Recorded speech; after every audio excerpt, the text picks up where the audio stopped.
Ladies and gentlemen, our next event of the evening is a one-fall match with a 60-minute time limit.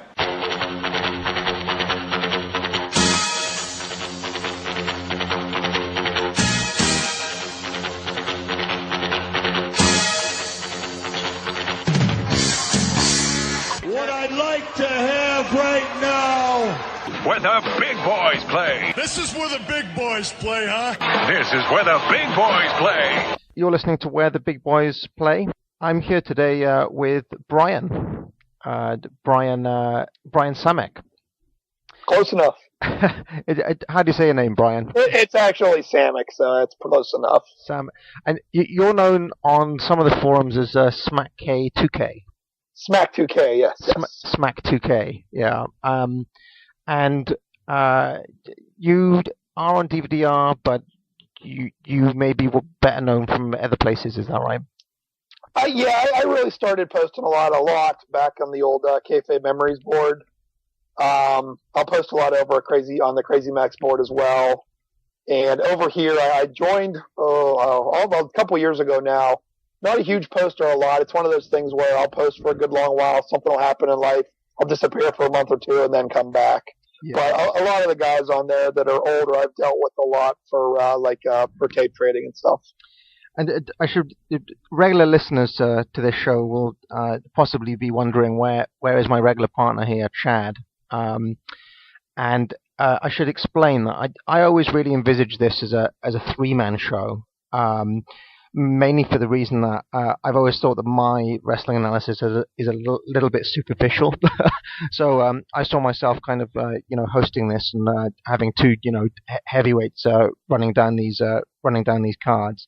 And when we kind of started posting our shows, I got quite a few private messages from Brian saying that he'd love to be on the show. And the long-term plan here is I think for going forward, the shows to be three. When we do Starrcade 85, for example, I'd envisaged all three of us running down that card. So that's the plan. I think Chad actually is traveling at the moment, which is why he can't join us this evening.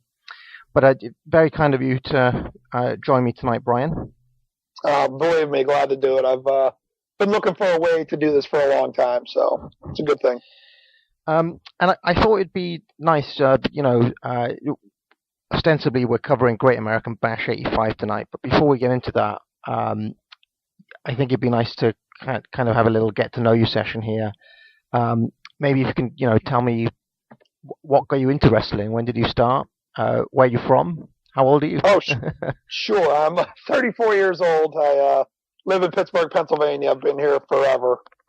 I've meant to move for a long, long time, just never do it because of work. Work in information technology. I've been doing that for 12 years.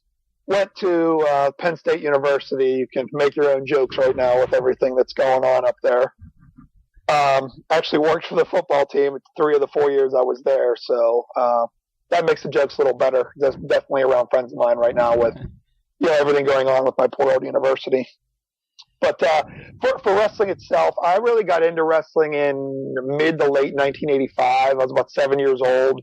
One of those things you just catch on television, and you're like, "Wow, this is incredible stuff. I gotta see a little more of this and a little more of it." And I'd say for the first 6-7 months, it was one of those things where you'd watch a little bit. Hulk Hogan started to be somebody big to me, like most little kids, because he was larger than life.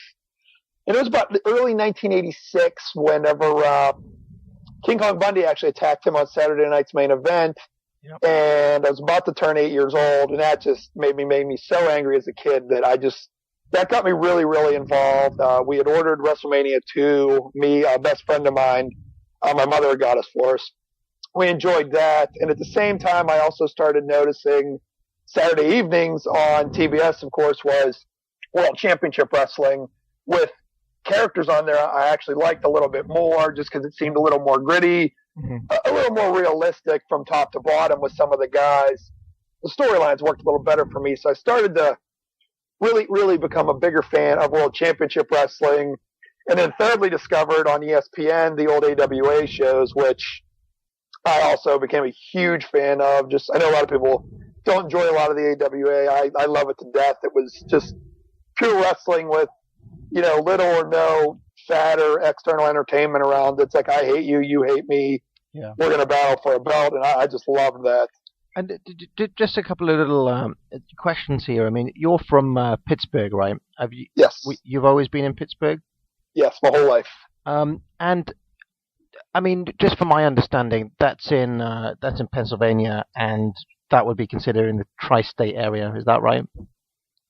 Tri-state area of Ohio, Pennsylvania, and West Virginia. Yeah. Right. Okay. So, I mean, where would your local territory be? I mean, would your local territory be the AWA or WF? Really, it was the WWF. We're considered Northeast. When the regions were around, this would have been the WWF or just the WWF. Right. Bruno Sammartino and had a local. I don't know the exact ties to the big WWF, but he had a big wrestling show here that was actually pretty famous. It was on a local Pittsburgh channel way back in the 40s and 50s, and highly rated show. I know Bruno and some of the other guys from the bigger New York territory, WWF, would come down here, be on TV, and it was a really big and popular thing down here. So definitely there would be the wide wrestling federation. And I mean, you said you were an NWA fan or WCW fan. Was that a rare thing? Were there plenty of guys who were into NWA as well, or were they mainly WF fans? Honestly, outside of one kid I grew up with, my best friend growing up, that unfortunately passed away 10 years ago. He and I were like the only two that really watched wrestling, and even to this day, I kind of like do it by myself. My friends and everybody else, they're not wrestling fans. They're not, they see my wrestling collection at home and think I'm crazy, but yeah, I know what it feels like. For a long, long time, and it's just something that it's gotten to the point now I almost enjoy watching it by myself because I'm so used to it. Yeah. The only time I really had anybody else watching it with me outside of my buddy up was a couple of my friends in 1998 when, not to get into too much detail, but I had interned for a Pittsburgh radio station. My college major was in broadcast journalism. Interned there, and we got the corporate seats for King of the Ring 98 because our promotions manager didn't want them. So I was 5 seats from front row whenever Mick Foley, took the dive off the cage. The replay was on that night. I got out of the arena, ran home, got to my buddy's house, was like, you guys have to see this. And they watched it that night. They got into it for that summer, and then they were done again. Right, yeah. It's very difficult to keep the casual fan engaged with wrestling for any amount of time.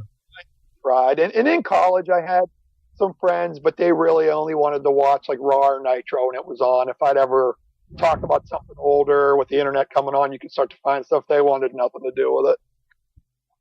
And is Pittsburgh a big wrestling town? I've seen definitely all of the major promotions ran shows there, right? Yeah. I'd say it's a big town. I mean, there's a lot of good independent wrestling here that's still here now. Some local promotions that do good stuff. I know some of the other ones. ECW was here quite a bit outside of Philly. This was one of their big places, especially with Shane Douglas being from here. Like I said, there's a bunch of local promotions that'll run through here. So I would say it has a big wrestling following. Yeah. Okay, great. And and you've pretty much watched, from '85 you were hooked, and you've pretty much watched ever since. I mean, have you had any? Because certainly I've had periods where I was totally out of it. Totally not interested in. Even now, if you consider, I don't really watch any current product at all. But I've definitely had kind of dark periods where I didn't really watch any wrestling at all. Have you had any periods like that, or have you been a fan kind of straight through? Yeah, I stopped watching new stuff actually when Cena got hurt for '97. It wasn't because he got hurt. I was just a big fan of they finally gave somebody a long title reign at that time. He got hurt. The storyline didn't work with me. I stopped watching. And here and there, I'll check it. I read the reviews, Mondays, but never been a more fan since then. But other than that, like '94 to '96, I really didn't watch a whole lot. Again, it was one of those things, if it would be on and I'd be home, I'd watch it, but it wasn't those 2 that like I have to sit down and watch it stuff. So that was about the 2 years from about 16 to 18 when you get a driver's license, you're out all the time with your friends, and I really didn't a lot then. But once I hit about 18, I dove back in. Yeah, I do think the kind of wrestling in general, 94 to 96, it did kind of fall off a cliff there for a while. I mean, it certainly, as I said on the very first show, like for us, around the time of the Lex Luger push, like literally anybody apart from me had stopped watching by that point, and even I, by the time like Shawn was champ, like that was it for me. I wasn't really watching at that point. 95, like 95, Hogan was in WCW. Like no, everything had changed around that point, and I guess as much as anything else, wrestling was extremely uncool. Yeah, it was for me. Like I said, I just wasn't watching it. It was really my freshman year of college. There was a kid across the hall from me. The kid's roommate and I had become good friends, and he would watch Nitro, and I'd sometimes pop in there to get my friend to go somewhere, and I started seeing it. I kind of started asking what's going on, and then with the whole NWO thing, it really got me hooked again. At the same time, WWF was starting to do their thing with Austin and Pillman and that stuff, and that's what kind of got me, hooked right back in. I guess there was a moment for me in my fandom where I started like really going back and rewatching old stuff and collecting tapes and things like that. Did you have a moment where you kind of start becoming a little more, how can I put it, obsessive about things? It's funny you mentioned that, because I really did. And when I started working at the company, we were much smaller and I had some free time. So on the internet, I'd start thinking about what happened with this guy, and I started finding websites. And that's where I found the Kayfabe Memories site. And it was my 24th birthday, I think. My mother wanted to do something. I'm not a big fan of birthdays. I was like, you know what? Let's go to a flea market. Maybe I'll find something. I went there and I found 5 Coliseum videotapes. One of them was Smack 'em Whack 'em, which had a couple of really good Bret Hart matches, Shawn Michaels ladder match.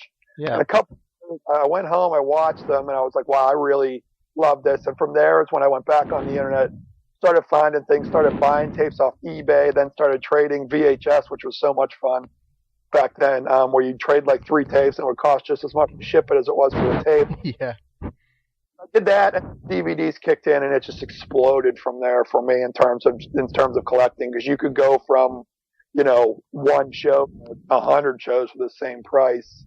So I'd say only my 24th birthday in 2002 was when it really took off, and as my wife says, I began to turn the house into a trash heap of video. Yeah. So what do you do with your storage there? I think luckily, since we bought a new house in 2007, and I have a man cave downstairs where basically everything is. I also collect vintage video game systems too, so they're all out of her way. If there was any one thing that kind of took you from being just a regular fan to being, something more than that, can you put your finger on it? Yeah, I really. There's 2 things that took me from this is fun, this is cool, to I can't ever miss this again, especially when I was little. Would have been the Midnight Rockers, Buddy Rose, Doug Summers Bloodbath from September '86 in the AWA. Famous match now with Shawn Michaels becoming such a big name. The fact they had the white tights on and were just bloody messes. I just was hooked after that night. And then it was about 3 months later, New Year's Eve, the Kurt Hennig, Nick Bockwinkel 1-hour draw on AWA TV. To this day, it's still my favorite match of all time, and that just sealed the deal for me, and the fact that I was never going to leave after that. And do you see those two matches that you mentioned there finishing like 1 and 2 in the AWA rankings after we're done with that process? It's hard to say. I don't know what other people's feelings are, and some people may be really into the high flyers, the Santana Martel matches, which I haven't watched in a while, and I'm sure they're better to watch pure wrestling. It's just, for me, it's not only those 2 matches, it's just where I was, what I was doing, and that I think is the impact more on it for me. I expect Hennig and Bockwinkel to be really, really high. Yeah. The Bloodbath, wrestling wise, I don't think so. It was more of just a show. Right. Yeah. I'm certainly looking forward to watching all of that stuff. as we go forward, and we may, as I keep on saying, do a couple of AWA shows once me and Chad dig into some of that stuff a little bit more, because I'm coming from a point where I don't think I've seen any AWA apart from like the occasional clip or the occasional match. So yeah, I'll be kind of an AWA virgin going into a lot of these things. Yeah, it's one of those things where they didn't really move along with the times, and I think that's why I liked it so much. Even towards the end, it was still like, for lack of a better term, gritty wrestling, and I just thought it was cool. I honestly don't think the AWA ever really had any foothold here in the UK. Like, so realistically, there'd be, until the internet, there'd really been like no opportunities for somebody like me to even see AWA, even if I'd wanted to. Yeah. I think for me it was just the fact it was so readily available, and I kind of grew up with it the first couple of years, and it just became one of my favorites. So, my idea for this show really was because over on DVDR you've left a couple of messages, kind of filling in some gaps from things that Chad and I weren't sure of, or where we were kind of wondering out loud. And one of the things I thought that we do on this show is try to kind of bridge from Starrcade '84, from what was going on in 1984, I guess, to what is happening in 1985, and also looking at Great American Bash '85 as well. Because I think it's fair to say that quite a lot changed for in JCP in general from '84 to '85. Yeah, I completely agree. I know that they a lot of times will consider 1984 a year of transition. There's a really good, almost an entire 1984 retrospective on YouTube called A Year in Transition. And it is the year that Dusty came up. I'm pretty sure it's the year that Dusty became the booker for Mid-Atlantic JCP and really kind of turned things around. And he kind of got things moving in '84, but then by '85 it took off and became just a really, really exciting promotion. They got a lot of the old guard out. He brought in a lot of his Florida guys as well as some other guys like Tully, some others, and really it took off. Yeah, so there's a ton of guys on the Great American Bash '85 show that we haven't seen before. Kind of making their pay-per-view debut, as it were. And there's also a ton of guys who have been on previous shows who kind of disappear. So, like I guess there's a lot of the lower kind of card wrestlers are disappearing off these shows now. That there's far fewer kind of jobber matches, I guess.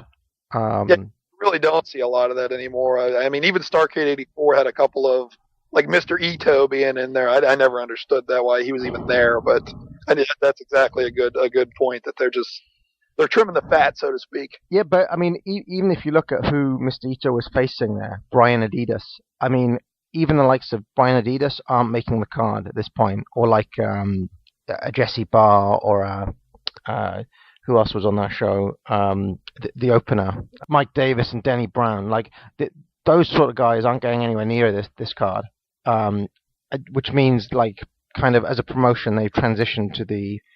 I think the Great American Bash as a card in general is probably a stronger super card than either of the first two WrestleManias. If you look at the level of stardom, would you agree with that? Top to bottom, it blows away the first two WrestleManias. Oh yeah, by far. I mean, the only problem is they didn't have the exposure, not coming out of New York City, and there's no Hulk Hogan there, the bigger than life character, so to speak. But I think if it would have been promoted the same way and had the same, glitz and glam behind it of, as they say, the world's largest city, I think it would have been huge. And one thing I forgot to ask you was, I mean, I've always been a heel fan. Okay, ever since I was a kid, I was a heel fan. Even when I was like 7 or 8, I rooted for the heels. You were basically a babyface, Mark. You were you loved Hogan, right? I mean, I loved Hogan. I loved Dusty. I love Magnum. The Rock and Roll Express were like, as a kid, 7, 8 years old, definitely. The Rock and Roll Express were like the be all end all to me. I was livid the night they lost the titles on television. It's a night my mother will still laugh about if I talk to her about it. And so, yeah, huge babyface fan. And you would have booed the Horsemen, for example, because I know there were guys who thought like the Horsemen were cool. So I won't even. There's a lot of people. I'm sure there's people today that'll say they weren't. They were on the Horsemen's back and everything. Everybody couldn't have been. I hated them when I was a kid, but looking back now, I think they're the coolest thing of all time as a stable. But yeah, I hated them back then. Hated them. Yeah, I mean, I guess it does give me quite a strange perspective on a lot of things, because like I was rooting for the Brainbusters when I was like 8. When I was watching, like SummerSlam '89 or whatever. Yeah, I think by that point I had kind of started to switch over, and I was getting a little older and started to appreciate heel tactics a lot more. Definitely. So, shall we get into this card, or is there any are there any kind of big things we need to mention before we go into this? Any big people left? I guess the Knodels, have they gone by this point? Don Cornell, I know he's still around because he even shows up at Starrcade in a couple of months in the Rock and Roll Express's corner. So he's around, but his role had diminished incredibly. He had a really good television flag match against the Koloffs when he teamed with Ricky Steamboat. It was on Worldwide. It might have been Steamboat's last match in Crockett Land before he headed up to the WWF. They had a great match. They won. They got that American flag back that if you saw at Starrcade, Ivan still had in his hands, and I guess they had taken from him when they beat him up. Yeah, I think they got the flag back there, and after that, Don Cornell just kind of slips down to the mid card. Maybe I've just pulled up the Starrcade '84 card here because it's just interesting to keep a track of where these guys have gone. Because for me, the transition from '84 to '85 is even bigger than the transition from '83 to '84. So, like, on this '84 card, you've still got, for example, the Assassin. Jody Hamilton still wrestling. The Assassin's nowhere near this card. And then you've got the Zambui Express. You've got who else was on that card? Wahoo McDaniel. Obviously, he's still around in some shape or form. I think in this part in 1985, Wahoo had just lost the United States Championship to Magnum. He's around here. I just don't know if he's not in a big feud, or he may have already gone back to Florida along with the Zambui Express. I know they would have still been in Florida wrestling. I don't know if Oliver Humperdinck might have been managing them again at this time or not, right, or if they had been broken up at this point, because one of them ended up tagging up with Hacksaw Higgins, and they became the Shock Troops. We were kind of like, obviously you haven't been able to listen to our Starrcade '84 review yet because it's not out, but we were pretty much bamboozled by the Zambui Express, what they were about, what they were meant to be. Do you know anything about those guys? All I know about the Zambui Express is Elijah Akeem did wrestle before that as a guy named Leroy Brown and some territories around. I don't know if he had one of those like Muslim changes in character and became Mr. Elijah Akeem. Yeah. Where the tag team came from or anything. That's all I know about Leroy Brown turned into Elijah Akeem. And then the only other kind of worker who's not around, obviously Steamboat has gone now. He's gone to WF at this point in '85. Yep. He's definitely up north now. And then the only other person who I've got a note on here is Jimmy Valiant, who lost the Loser Leaves Town match. Now, did he go back to being Charlie Brown, or did he leave for any amount of time? Because I couldn't help but notice that the Boogie Woogie Man is back on this card. So he is here. I actually was curious about that myself. I looked through a bunch of old match listings, and I see him reappearing in March of 1985, which would have been right around 90 days to 100 days of him coming back. And immediately he starts in with Paul Jones. Again, I guess this feud was still kind of fresh in 1985. he came back. I know he attacked Paul Jones with a club on television of some sort, and Paul Jones in an interview, might have been a month or two before the bash, declared war on Jimmy Valiant for probably the second out of 100 times. I guess with him leaving town, coming back, there was still a little bit of steam here left in this feud. Why it kept going after this, I have no idea. Okay. The gladiators have journeyed by air, on foot, and carried by chariots made from steel to be part of the history of wrestling's greatest moment. Jim Crockett Promotions, Ringmasters, the Great American Bash. Hi, and welcome to Pro Wrestling Illustrated's Ringmasters, the Great American Bash. I'm Gordon Soley, your host, and for the next 60 minutes, you're going to have a ringside seat at one of the most exciting wrestling cards ever presented. Joining me for this hour of action is the senior editor for Pro Wrestling Illustrated, my friend Bill Apter. Well, thank you very much, Gordon, and hello, everyone. Going into the show, I should explain that we don't have, as far as I'm aware, it doesn't even exist, the full version of Great American Bash 1985. Is that right? It doesn't exist anywhere. I think it exists. It's just sitting up in Stamford, Connecticut's headquarters with the WWF now, where Vince owns it. And this show, unlike all the other shows I think we've seen so far, have been in Greensboro, whereas this one was in Charlotte. What we're treated to here, we have basically an hour kind of heavily clipped version of this show, brought to you by PWI Home Video. So I'm guessing this was kind of released on the front of a PWI, or was it in the shop? How did that work? Did PWI bring out their own VHS tapes at one point? They definitely sold them through the old the Inside Wrestling, the Wrestler, Pro Wrestling Illustrated. I know as a kid going through the magazines, they'd always have this and the Super Bouts tape, the Ringmaster. It was called like Super Bouts Lords and Ringmasters. It's like a 2-tape set, and they were really expensive, especially for 1985, 1986.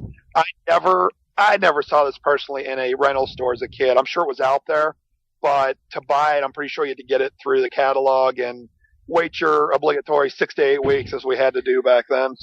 So did Bill Apter have some sort of deal with Crockett to distribute this show?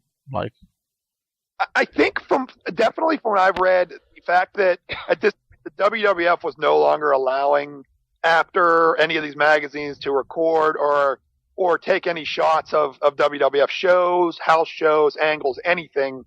So I think almost as like a slap in the face to them to say, hey, we still have something big here. They really rallied around this show. I know they promoted the hell out of it in their magazines, everything like that, to release a tape afterward to kind of, so you can maybe see the guys you've only read about in these magazines most of the times in big matches as a way to get themselves out there and keep other stuff fresh while, the WWF was trying to take over. I couldn't help but notice that Gordon Soley is back here. I did say that Starrcade 84 is probably the last we're going to see of him, but here he is sitting next to Bill Apter in the studio. And he seems a lot more comfortable to me in the studio setting, because, I've been almost constantly, I guess, on Soley's back on these shows, for being a very awkward screen presence, for having no chemistry with Coddle. But he seems a lot more, I guess he's got a script here, and he's got to rehearse these lines, so he doesn't seem as awkward. I love Gordon Soley. I love him to death. I just like you. I agree with you that him and Bob Caudle have zero chemistry together.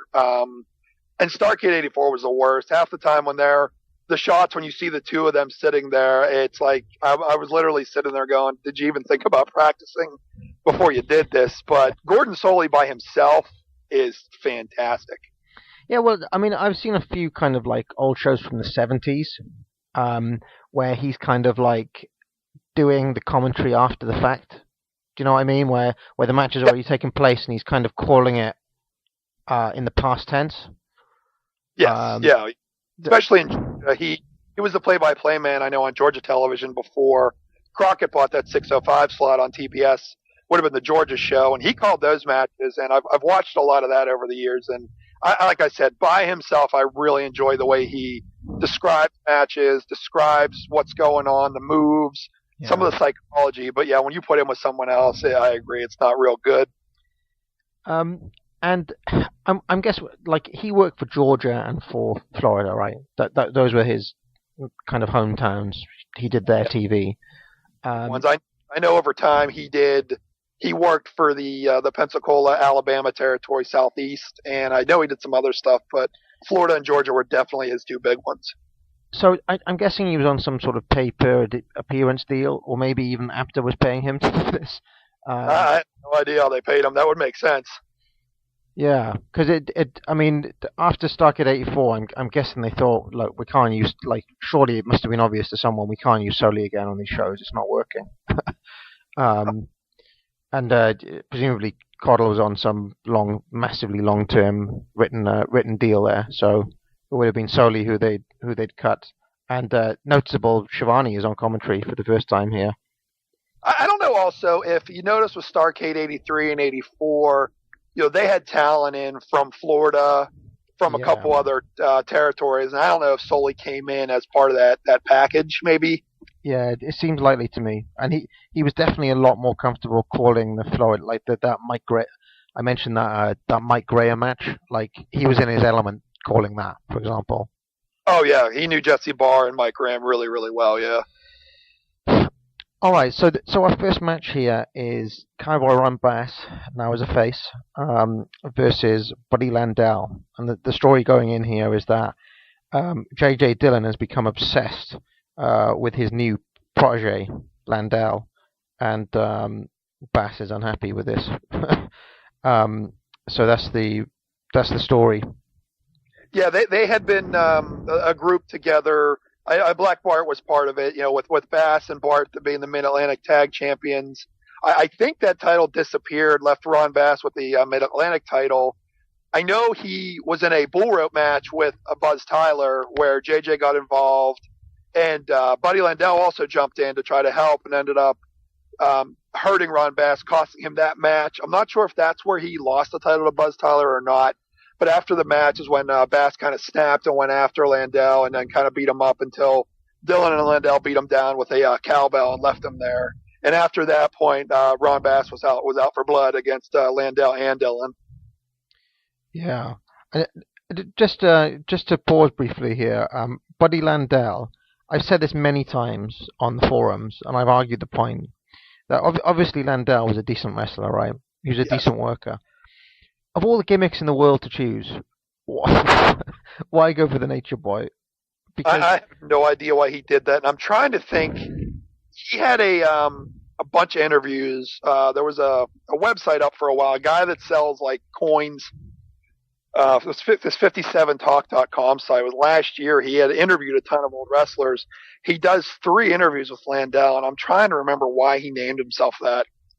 And I can't, but yeah, it's a bad idea. But like, I mean, he persisted with it, like well into the 90s. He was still working. Like, I mean, he can only ever seem like a second-rate Flair. Yeah, I mean, you remember, was it? I think it was Survivor Series '95 when he came out, or maybe earlier when he fought Ahmed Johnson. He came out as Nature Boy Buddy Landel. Yeah. I didn't get it. Yeah, that's strange because I think Landel was. I mean, I don't know if he was good enough, but he's somebody who could feasibly have worked, for example, like the Mr. Perfect gimmick, like, or anything that Terry Taylor did, for example. Like, he was probably good enough to do that sort of stuff.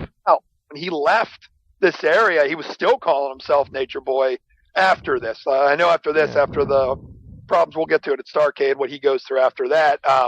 He goes back to a couple other territories and still calls himself that. So you're right. I agree. He could have been a Terry Taylor or just Buddy Landel or something like that. But it just here it kind of made sense because earlier in the year his feud with Flair was actually pretty big. I know they broke some records. It was before or after this. I have to look at the dates.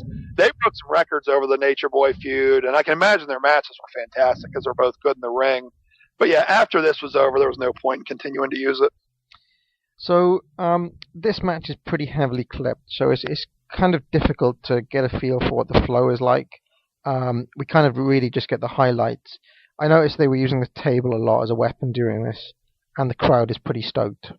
And it's quite a big crowd as well. I think Shivani mentions at one point there's 32,000 there. I don't know if that's true. But you never know back then what they're saying about crowd sizes. Well, Wikipedia is saying 27,000. So give credit to is those Charlotte crowds. It could have been, top of my head, Nikita Koloff against Gene Ligon. Those crowds were red hot back then. I to this day have never heard better crowds than Crockett had between now and I'd say mid '87. They were fantastic. So, I mean, Ron Bass is just Ron Bass here. There's nothing like. He's a very boring wrestler for me. Bass, he doesn't do anything of note. No, not me either. This is our first real look at Landel, though, and I guess he's solid enough in this match. For what it is, it's good. I don't think that Ron Bass is the right guy to really showcase Buddy Landel's his skills, for lack of a better word. And with Bass wanting to just pretty much tear his head off here, I don't think you were gonna see a technical classic. No, and he applies the claw, which is back. It's a better claw than the one that we saw from the Great Kabuki a while back. That's the only real note I've got here. Yeah, it's difficult to get a read on a match which is so heavily clipped, I think.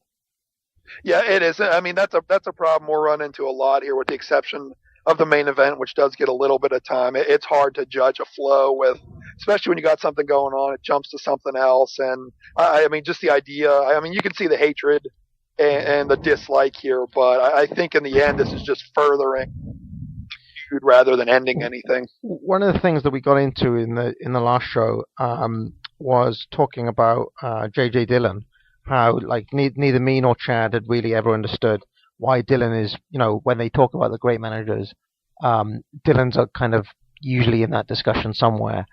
And both of us were kind of like, well, pretty much that's just a token thing because he was just part of the Horsemen. He was the Horsemen's manager, so you have to mention him. But he really kind of impressed both of us on the, on that show in general. And like of all the managers we've seen so far, he definitely seemed, almost like the Bobby Heenan of Crockett. Any thoughts on Dillon versus Paul Jones or Gary Hart or any of the other guys we've seen so far?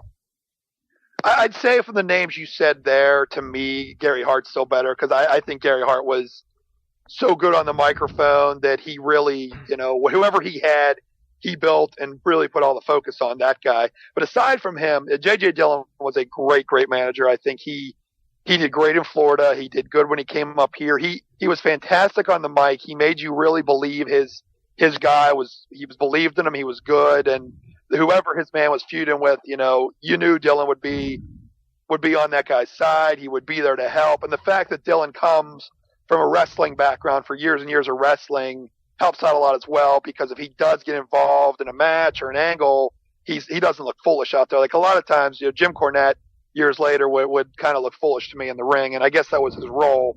But Dillon here just really, really came with a lot of credibility to me as a really good manager.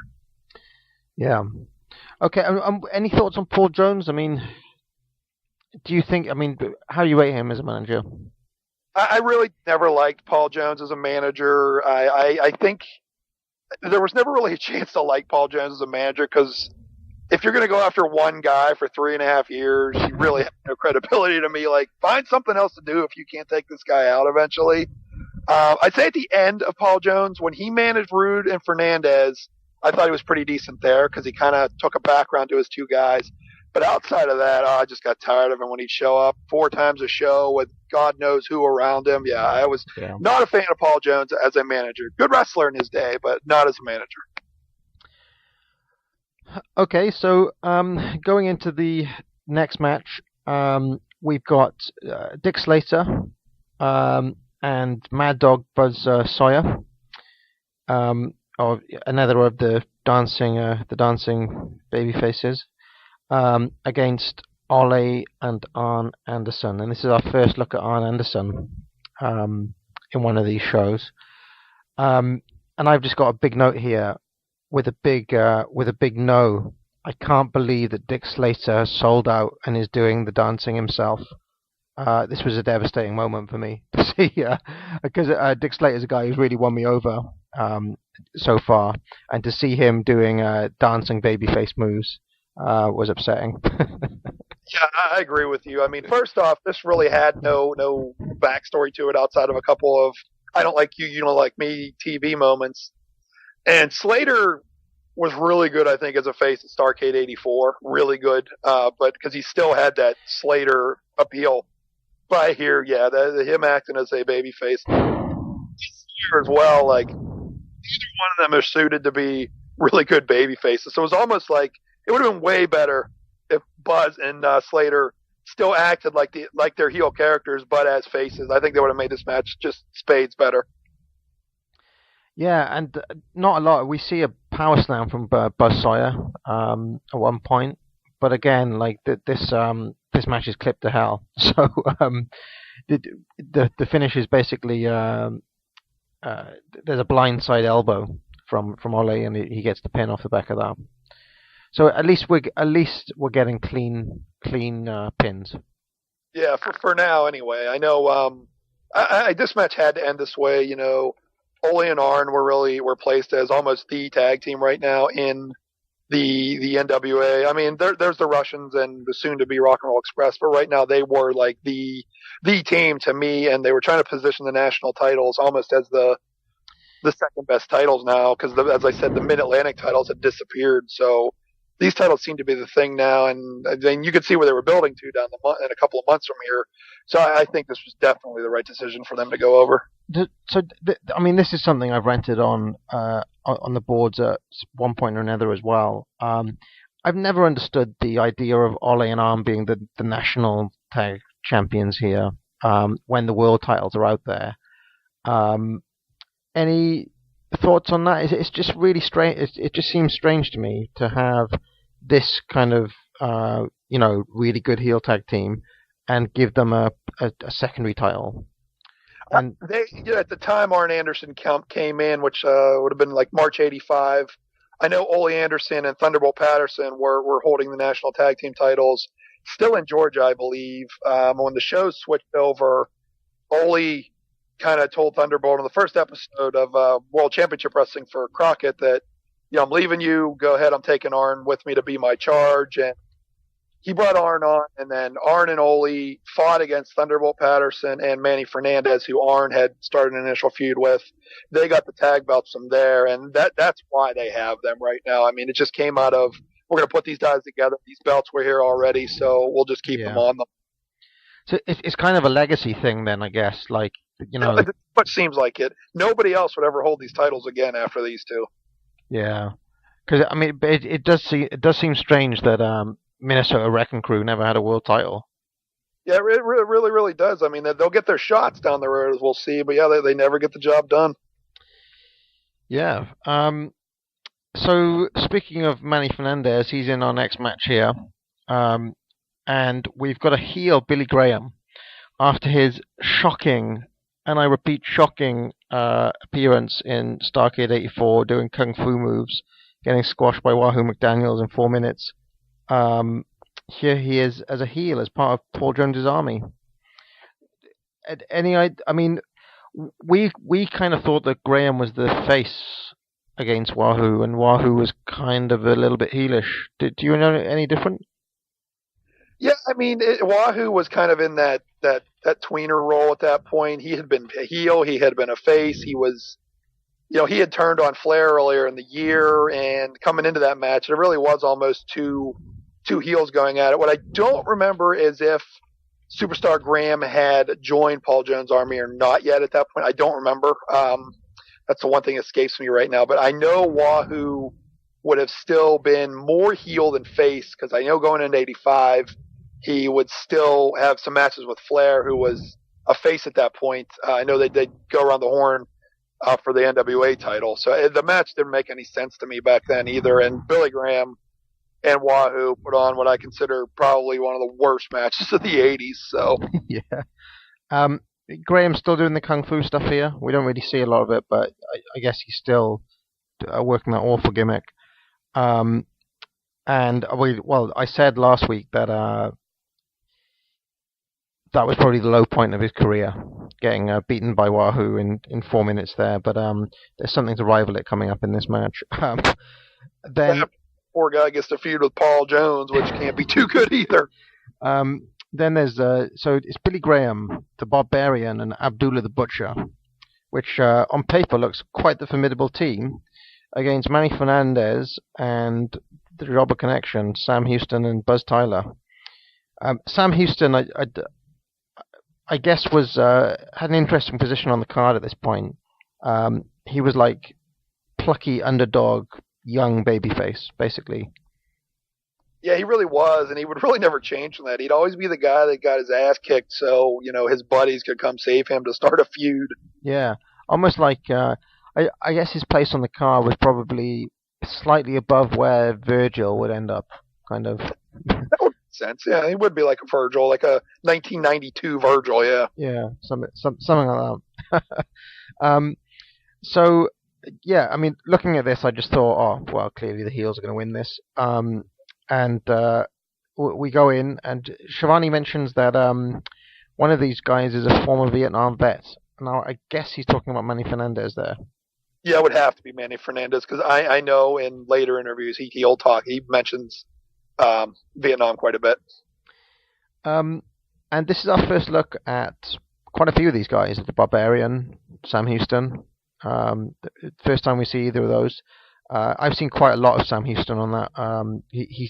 He turns up in a lot of matches, teaming up with jobbers and like you say, getting his ass handed to him. I really like Flair versus Houston. Like Dick heel Flair versus Houston is a great match. Yeah, I don't think I've seen that in a while, but I can definitely imagine Sam Houston could kind of go in the ring. He just was so skinny forever, and he reminded me a lot of Barry Windham when Barry was down in Florida in the early 80s. He just never filled out, though. Yeah. And it always looks weird when a guy is skinny like that. I mean, the one that always springs to mind for me is Eric Watts. Obviously, Sam Houston doesn't look as bad as Eric Watts, but, Yeah, but at least Eric Watts had some sort of excuse that, his dad was there helping him out. So Sam Houston, other than being Jake's little, half brother and Baby Doll's husband, and I don't even know if he was her husband yet.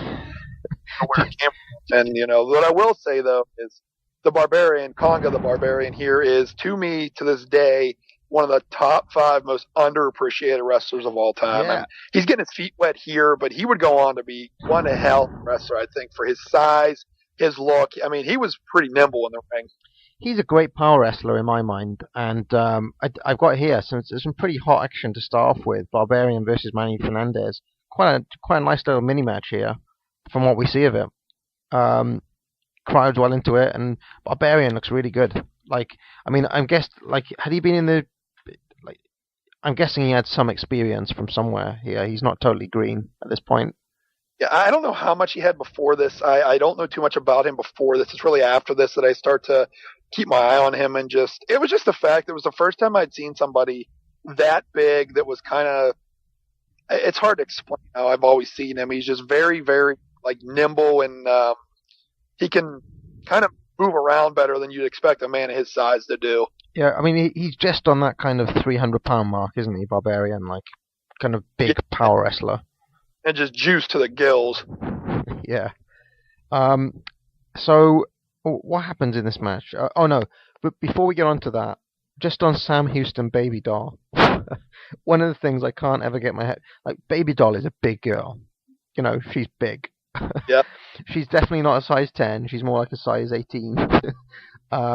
And, she's legitimately taller than Tully Blanchard, for example. Taller and wider. She's got bigger shoulders than Tully. So I can't imagine what her and Sam Houston would be like together. I don't know how the meeting went in the locker room, wherever they were at. I don't know what happened there or where.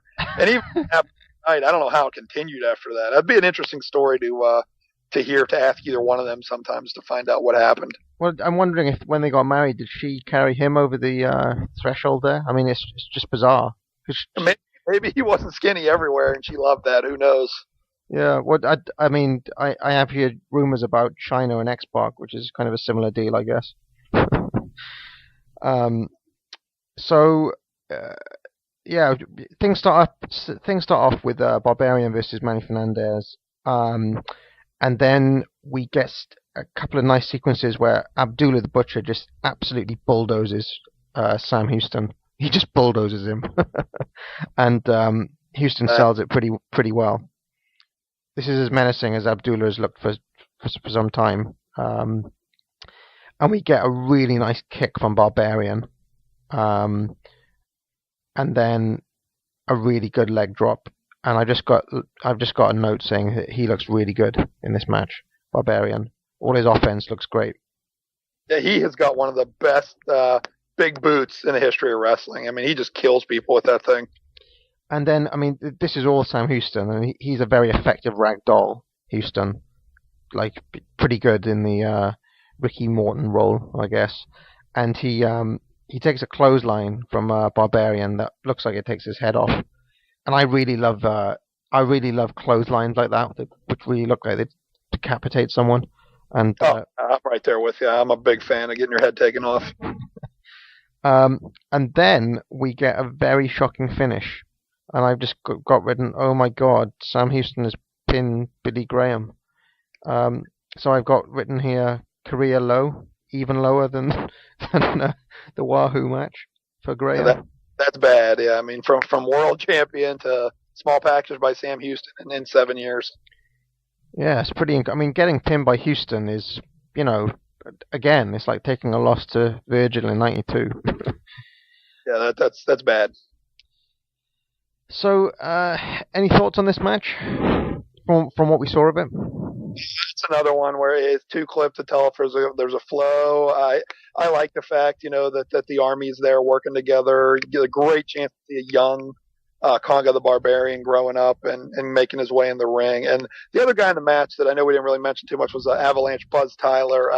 He was a good hand in the ring. He just really didn't have that body. That body that would really get you going forward in life. And he would be, I don't know if he was at this point the Mid-Atlantic Heavyweight Champion or if he would win it a little bit. He must have had to have won it already, actually, because the Ron Bass thing had already happened. Buzz Tyler would actually be around for a while, and then he would end up leaving over a money dispute with Dusty Rhodes, which we can get a little more into when we get down to Starrcade. Yeah, I mean, I've seen a little bit of Buzz Tyler. Again, he was a typical opponent for the Horsemen during this time on TV. Yeah, I mean, to me, apart from Manny Fernandez, this seems like a pretty lower card team. And I'd have thought the logical thing to do booking-wise here would be, considering that we have Jones versus Valiant coming up, where, given that Jones got the pin over Valiant last time, you'd be very surprised if the babyface wasn't winning that. You'd think to kind of balance things up a bit, they may give Jones's Army a win against these lower kind of card faces. Would have made sense. So I'm a little bit confused by the idea of giving Houston the pin. Yeah, that really made zero sense to me as well. I didn't get it. Unless they were legitimately planning a kind of push for him. Well, he would get these mini pushes. Like he seemed to be Dusty and Magnum's buddy, and they'd always be there for him when somebody would break his arm or leg or whatever else. It's just that he was always just kind of there to get his ass kicked. Yeah, it's unless they were really just trying to bury Billy Graham. I mean, that's the only other thing I can think of. It's possible, but I mean, he's around the rest of the year and even has a quote unquote high profile match at Starrcade. So it's kind of weird. I know after this he does go back to the tie-dyed Billy Graham, so the original incarnation of Billy Graham. So I don't know if this was a way to start switching him back. Yeah, and of course he does look horrible here. Oh, yeah. All right, so we go back to the studio with Gordon Solie, and he recaps the Paul Jones versus Boogie Woogie Man, Jimmy Valiant feud. And I was very entertained by this because he said in a very grave voice, in Solie's gravest voice, he said, Sometimes in the greedy quest for victory at all costs, a manager will deliberately overstep his bounds, and sometimes he must pay the price. Sometimes, in a greedy quest for victory at all costs, a manager will deliberately overstep his bounds, and sometimes he must pay the price. So that's a little bit of Soli at his best, I thought. He's good at those lines, I think. Yeah, he was always good to sell you on something like that, to make it have that extra importance to it. So the story here is that Barbarian and Graham ambushed Valiant shortly after he came back, I'd have thought, or even on his comeback, and this sets up an officially sanctioned dog collar chain match. What you said right there is dead on. Valiant came back, Jones declared war, and they were on again. And at this point, the feud still made sense. Jones had sent Valiant away. Valiant's back. He wants revenge. So here we go. I read something funny, though, about this whole feud that went on forever. I forget who wrote it online, and if I wish I remembered, I'd just give credit where it's due. Yeah, he made a good mention that, how could the fans constantly be behind somebody that couldn't get by a manager? It wasn't even his guys beating up Jimmy Valiant. It's Paul Jones, the manager, going toe-to-toe with him match after match, and the fans are still, nuts over Jimmy Valiant. When you look at it outside, it just didn't make any sense. Yeah, it is bizarre. But Valiant, he's got to be top 2 or 3 most over guy in the company still, even at this point. Oh, without a doubt, yeah. They love him to death when he comes out. He gives those incoherent interviews, and they just love him. Now, I've tried to be I've gone over this for Chad. I'm going to have to ask you as well. What is it with the dancing baby faces in these southern promotions? Not coming from the South, I don't know if music's a big thing. I know music's huge in the South. It's big everywhere, but I know it's really big down there, and that kind of music especially. And where the dancing comes from, I don't know. Until you mentioned that, I never even really thought about it. But you're right; they dance a lot. I never really noticed that before. But we're saying that Valiant is the king of the dancing baby faces. Jimmy Valiant not only dances, he dances while wrestling, and you can't get any better than that. So, Jones still seems quite active as a wrestler here to me. He's in the ring a lot for a manager. Yeah, he really is. It's but it's usually against Jimmy. And Jones had only retired a year before, right? He's still reasonably fresh from retirement. Yeah, I think he was done in the early 80s, definitely, and started managing. So Soli mentions that he's a former champion of some sort, that he has held the NWA titles in the past, so he does try to give Jones a little bit of wrestling legitimacy.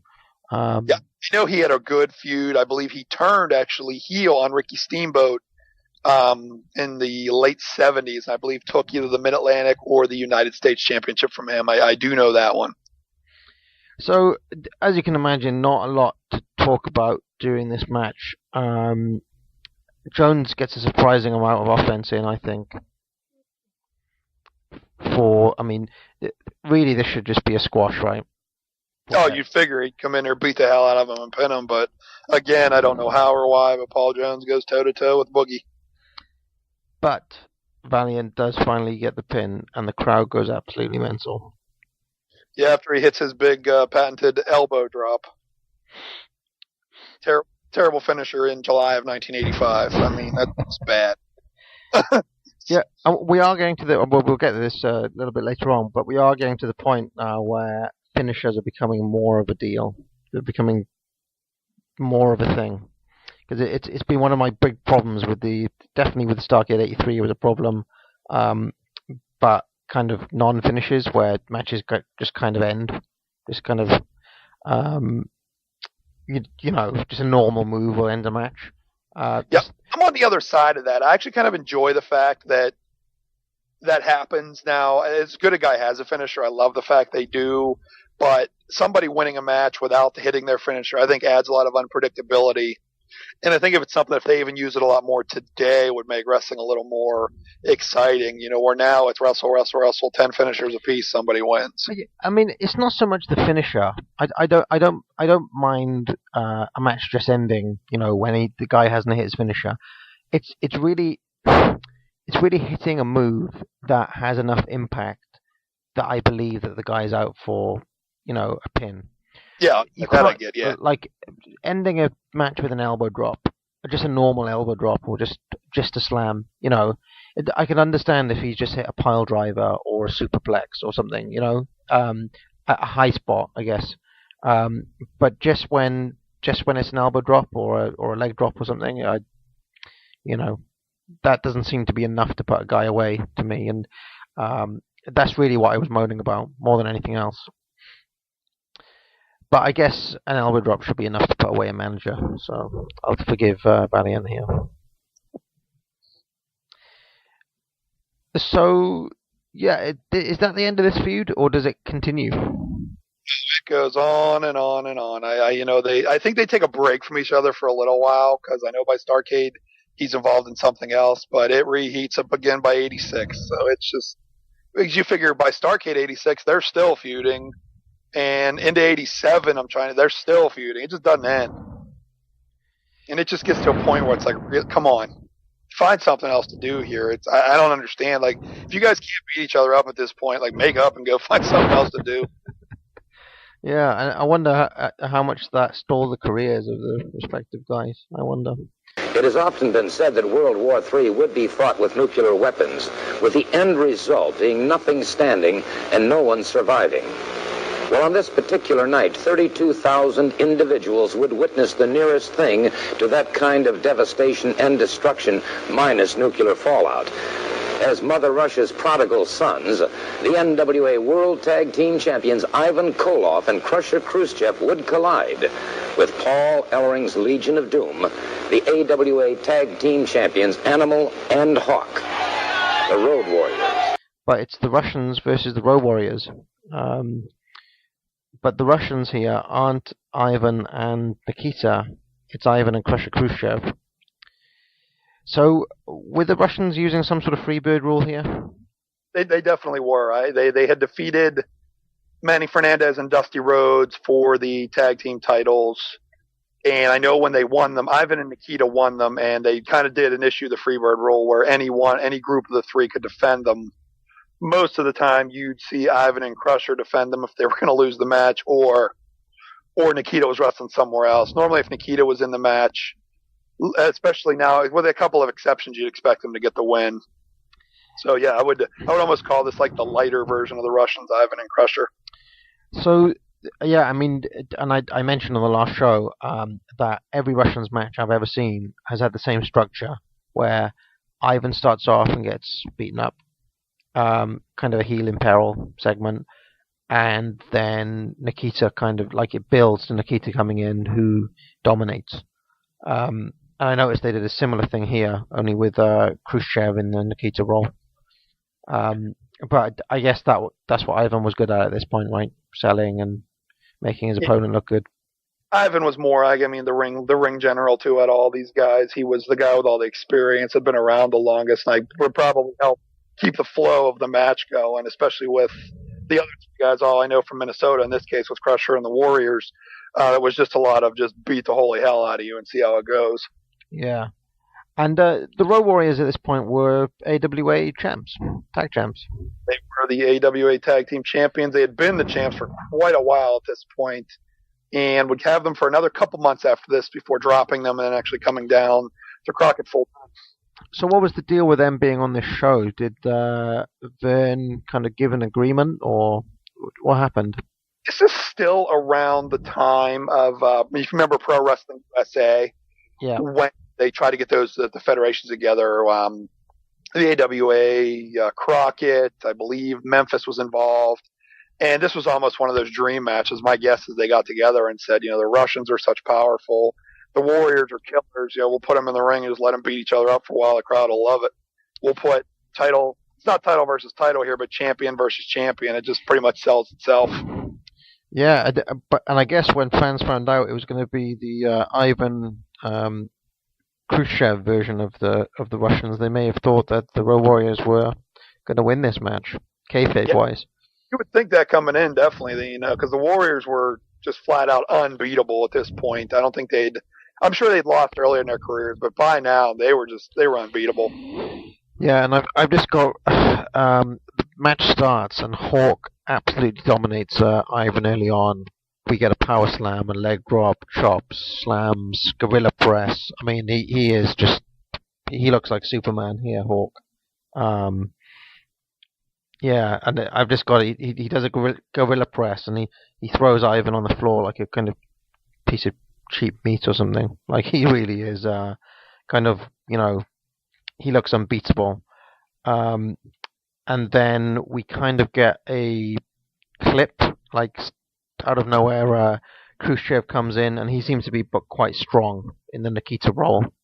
And we get a condensed face in peril segment with Animal. Animal is taking all the offensive moves here. Ivan's offense looks pretty good on Animal. He does a bunch of snap mares and shoulder charges and knees. Khrushchev's looks less good, I don't think. I mean, but Barry Darsow is probably quite young here, I'm guessing. Yeah, he had been around. I first started seeing Crusher in Mid-South and mid-'84. I know he turned heel there. I actually worked with Nikolai Volkov in Mid-South, and they just brought the character over to Jim Crockett a couple months before this. Yeah, and his deal was that he wasn't Russian, but he was an American kind of sympathizer. Yeah, exactly. He was a Russian sympathizer. His heel turn was because he fought Nikolai Volkov on Mid-South television. He had also fought the Junkyard Dog. And after the match, he had mentioned, Nikolai seemed to be tougher than the JYD. And he didn't feel he was getting the respect he wanted. Nikolai took him in. He became Crusher Darsow, gave him a flag, shaved his head, put the red tights on, and then eventually changed it over to Crusher Khrushchev and showed up in Crockett. Yeah. And I think Russians are one thing that Crockett always did better than WF. They had much better. The Russians are much better than the Bolsheviks, for example.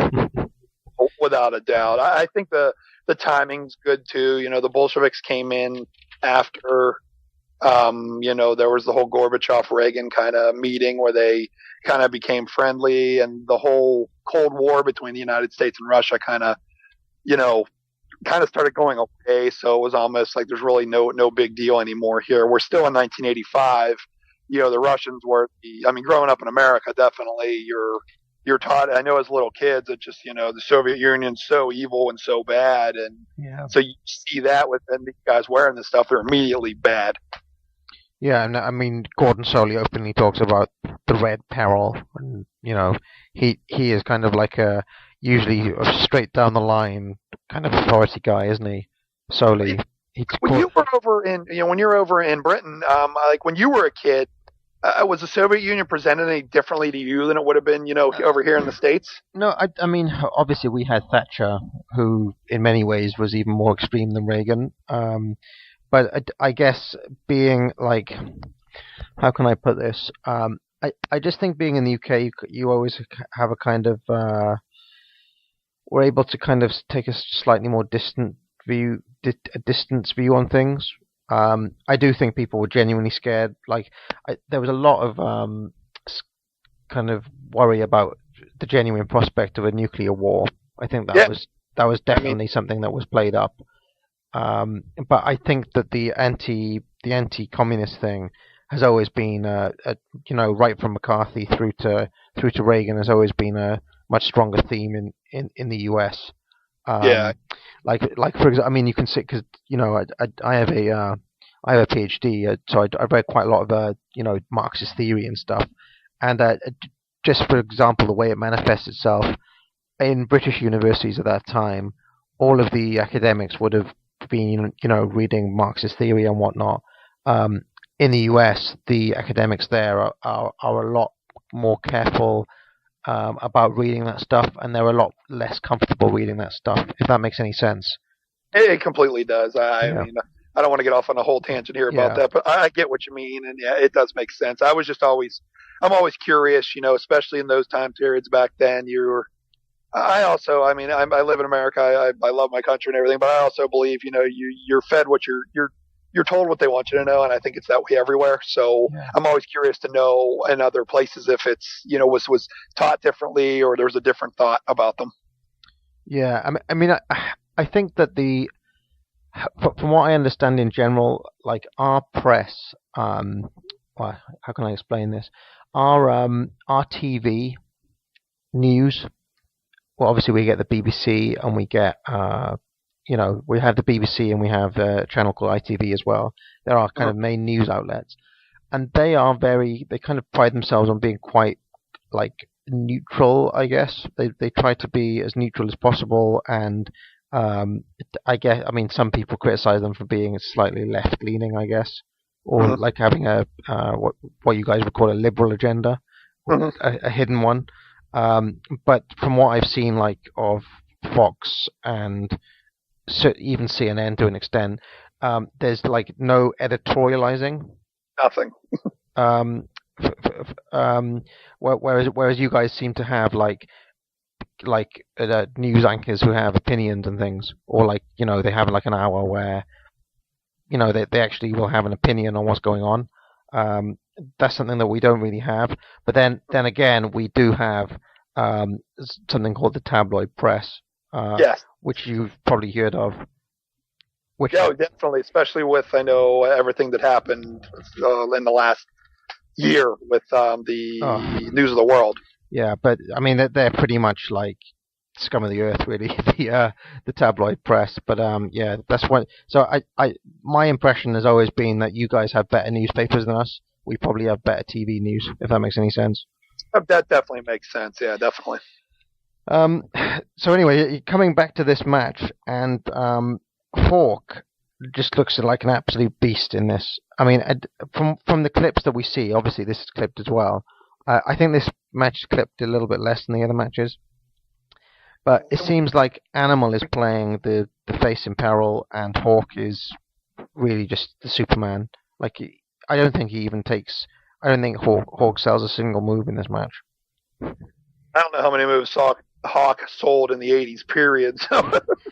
Yeah, well, this was interesting to me because I always seem to remember that Animal was the guy who got the hot tag, and Hawk was the guy who would do the face in peril segment, but certainly that was not the case here. No, yeah, I mean, in my Road Warrior times, face in peril for them was they might have taken a couple punches and leaned into a corner. I don't remember too many times, either one of the Warriors down on the ground getting a move applied to them. Yeah, so what is your view on these guys? Because I mean, obviously, in one sense, they're the worst possible type of wrestler, right? They won't sell for anyone, and they always want to look strong. Yeah, it's one of those things that changed with me as I got older. As a kid, I thought they were just devastating, awesome, and I had to have their figures and thought they were just the coolest things in the world. As I got older and kind of watched a lot of that older stuff, to me, it's one of those things where either run over the other team or, let's have a balanced match. And they didn't seem to do either at some point, if that makes sense. So I wasn't a huge fan of the Road Warriors. I know a lot of people just love them. I personally, and I'd get a lot of flack for this, I wouldn't even put them in the top 10 tag teams of all time, just, overall. But I look at more in-ring than I do anything else. Well, I know the Steiner brothers get a lot of stick for just being dicks, for just being kind of reckless or running over teams. But at least they'll give something back. At least they'll give a little bit to their opponent. These guys just they don't give anything. I've never seen anyone take less, sell less than Hawk in this match. I mean, there's a match I know Hawk has a year from now at the 86 Bash with Flair where he sells somewhat, but not much. But I mean, just the context here. Hawk isn't facing any team here. This isn't a squash match. This is like the NWA World Champs, and he's giving them nothing, absolutely nothing. So I didn't like that. And then he does something really stupid. He grabs a chair, DQ. this got me angry for a couple of reasons. This finish, first of all, it's just absolutely stupid. Why? What? He's got no motivation to grab this chair. Very lazy booking to me. It's like, obviously they were in a corner here. They couldn't have either team lose. No. But then, so basically we get a DQ finish, and obviously I'm thinking, well, okay, fair enough. It's a DQ, no titles change hands. The Russians get the win on DQ. But then they announced that both teams were disqualified. I'm like, what? Like, why? Yeah, that didn't make any sense either. I didn't get that. Other than I know that the Russian brought the chain into the ring, and I guess that's thinking, but that's one of those things where it's like, well, we don't want to have a winner, and God knows if even the Warriors were like, I don't want to lose by DQ either, so we'll make it a double DQ. Yeah, and that's what it seemed like to me, that they wouldn't even take a DQ loss. Unless, the Crockett knew they were coming already, or there had been talks, and it's like, oh, we're going to feud you guys when you come in, because they jump right back in with the Russians when they do come to Crockett, so I don't know if that was part of their thinking or not. Yeah. I would have been interested to see what the Road Warriors would have been like in this match if Nikita had been there, if they would have sold for him a little bit or not. Yeah, we'll find out next year. Yeah. So, yep, I actually thought this match was pretty good. Well, I say pretty good. It was quite fun. The crowd was hot. Two big teams. Like dream match to an extent from what you said. Until the finish, it was enjoyable enough for me. Yeah, I agree. It was a fun, just beat up each other as much as we can. And like you said, they were in a corner here. There's nothing they could do other than end this in some sort of schmoz. Yeah. But yeah, I've got my Animal sold in this match, but Hawk did not at all. And I frown on that in general. So then we've got a US title match, Magnum TA versus Kamala with Skandar Akbar. I didn't actually see Skandar Akbar. He wasn't very visible in the clips that we saw here. I didn't see him either. So I don't know if he was announced or whether he was standing down by the apron, but I didn't actually see him. I do think they mentioned that he interferes near the end, but again, I didn't see him. Maybe I wasn't paying attention, but he does it at the end because I know he attacks Magnum to draw the DQ.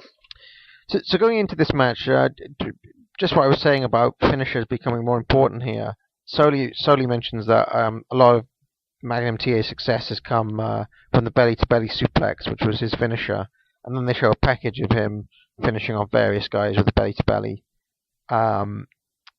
which was quite cool. And obviously the story going in is obviously Kamala's quite a fat guy. Is he going to be able to belly-to-belly Kamala? Yeah, that was basically pretty much the entire story coming in here is, can he take the wild man off his feet, and can he deal with the wild man's power? Yeah, so a while back I made a thread criticizing Kamala on Pro Wrestling Only, and various guys ragged on me for they didn't rag on me. They basically stuck up for Kamala, saying that Kamala's actually a pretty good worker in the early 80s, and I guess he would have been considered pretty good here. He does a lot of cartoon selling, but I guess it's pretty good selling for a guy of his size. Yeah, his selling, it gets worse as the years go on. When they brought him in 82, 83, when he was down in Dallas with Von Erichs, he was a killer there, and he didn't have that same sort of comedy almost. Yeah. As this point goes on, yeah, he's getting more and more expression in the way he sells, like you said, and kind of starting at this point already to lose that really scary look to him, and just almost starting becoming Kamala. He'd hang on for another year, I'd say, or so, as like a good threat, and he'd have a good run, I know, with Hulk in the WWF. Yeah. And after that, it was pretty much everybody else. I mentioned this last time, but I listened to a shoot with Kamala once, where he was basically saying that he never got a good payday in his entire career. That he never got more than a couple of grand even when he was working Hogan. Do you know if there's any truth to that? Have you heard have you heard anything along those lines from Kamala? I heard the exact same interview you're talking about, and I also heard another wrestler shoot interview who pretty much said the same thing about Kamala, Jim Harris, not getting any payoffs for any of this stuff. And I don't know if that was from him telling this other wrestler or what, but I did hear the same stuff. Yeah, it's difficult to know what to believe, isn't it? It is. There's so many different stories around the fun world of wrestling. You just never know. Seems strange to me if you'd work a big time angle with Hulk and not get a payday.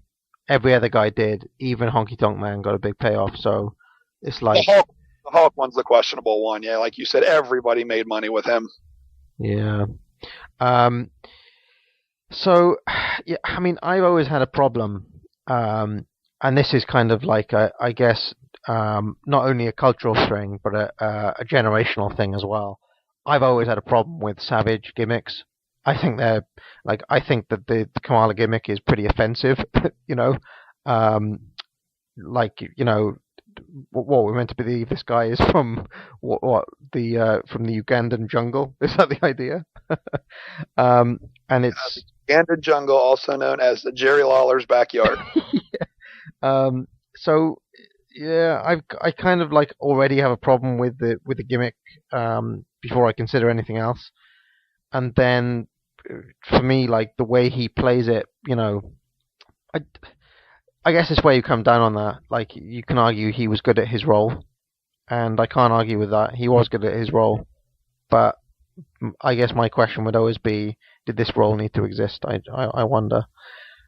And anyway, he gets a choke on Magnum in this match, and he hits a splash, which only gets a 2, and then he hits a splash again. So, for what it was, I thought the structure of this match was pretty decent. It told a coherent story, and Magnum looked pretty good, and you know, Kamala did what he does. So he does a quite nice, like an overarm chop thing. That's like his one kind of strike. I love that. The chop of his is the only other person that's ever done it that well was the great Khali up in WWE. Yeah. Well, I like that strike from Kamala. And then we get an interesting comeback from Magnum where he does 3 different drop kicks. And then Skandar interferes. And we get a DQ. And again, I've got written in massive letters across my notes, why? Why a DQ finish here? Because... And worse than that, after the bell rings, he still belly-to-bellies him and counts 3. So I don't get that finish either. Well, why? He slams Kamala, and then he belly-to-bellies him, and then he counts the 3 himself. So, if you're going to make Kamala look that weak, you might as well give Magnum the pin. Like, there's no reason not to go for the pin finish here. Who are you protecting? Unless you refuse. And Kamala wasn't in Crockett. Like, he wasn't there next month. I don't know where he went. I forget where he went after this, so... I don't know why they wouldn't have just finished him. He had been, I know, in the AWA before this for a couple of months working over there. He feuded with Slaughter and a couple other guys right before he came over here. And after this, I don't know if he went back there or wherever, but if he's leaving again, you know, the right thing to do there is put your future, you know, hope of your whole company, put him over. Yeah, really weird booking. I'm blaming Dusty again.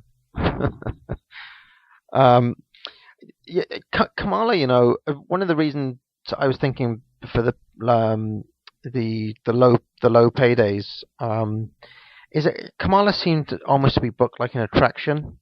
Like, he'd never be on a long-term contract anywhere. It's almost like he'd turn up for like a one event.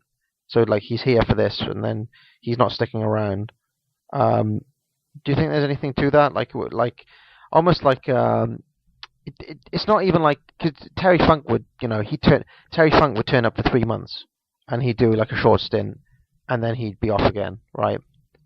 Yeah, I think with Kamala, the thrill was in, especially back in the territory days when you couldn't see everything going on everywhere else. That, you know, he'd come in, he'd be a killer, but once somebody beats him, it's really the thrill is gone, so to speak, and you got to move him on. Yeah. So maybe he didn't like work as a TV character. That may have been his downfall. Yeah, it's not a guy you're going to get an interview from. I mean, Scandal Akbar cuts a good interview, but again, he was never. I don't remember him ever being around in Crockett Land that I can think of. So yeah, you couldn't have kept him. Yeah, but poor booking here. I can't understand it unless, of course, Kamala had refused to job it for some reason. But I can't imagine that being the case. No, not at all. So then we get we go back to the studio with Bill Apter and Soli, and we get quite a nice package. Even Ivan Koloff's message from the Kremlin. This is, I will say, going into this, if there is one match that I want in its entirety, I don't care if there's only 2 minutes. I don't know what's clipped from this, but this is like my personal holy grail. I want this match in its entirety someday, so bad. Yeah, and just to give you an idea, this is even clipped on Will's Horseman set, this match. And if Will can't find the full copy, it's not out there. I'm telling you. Agreed. I don't think there's a longer version out there than what's here. Yeah, this seems to be it. So this is some pretty. One thing I will say about this PWI package is that it does a better job than the Crockett's own kind of VHS versions of putting over the angles, putting over the stories, and summarizing them for us than the standard releases. Oh yeah, they did the best job definitely for this match. I don't remember if off the top of my head or not if they mentioned my favorite thing that Ivan said leading up to this, Ivan Koloff, was that they were going to pave the streets of Russia. They were going to pave the road gold on the way to Russia. I just messed that whole thing up. I forget exactly how he said it, but they were going to do it with Flair's NWA title. Ivan Koloff, you're after, the road to Moscow? That's right, and it's going to be paved in gold. What I mean by that is we have chosen this name for the mission of Nikita going after world title shot. The Kremlin has chosen Nikita to be the next world champion. You must be strong, Nikita. Train all day, train all day. You know, Nikita, what we've been talking about. That's all orders from the Kremlin. We have been chosen to be world champion, Nikita. Come on, Nikita. We have our orders. On orders from the Kremlin, Nikita Koloff's road to Moscow was to be paved with gold, the gold of Ric Flair's NWA title belt. Nikita was told not to let anyone interfere with this mission. Wrestling broadcaster David Crockett fell innocent victim to the treachery and savagery of the Koloffs. You go out and you say, well, we don't deserve to be in this country. Well, we have proven ourselves.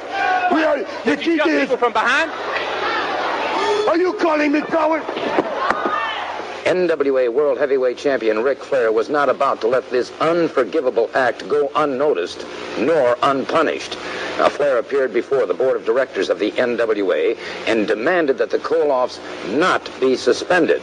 He then went to the airwaves and took things into his own hands. So what was the idea here, that Nikita Koloff was kind of making some sort of pilgrimage back to Moscow with the world title? Is that the idea? Ivan had said in interviews that the Kremlin called and they wanted the NWA title, and who were they to argue? And we get some brilliant skits of Ivan training Nikita.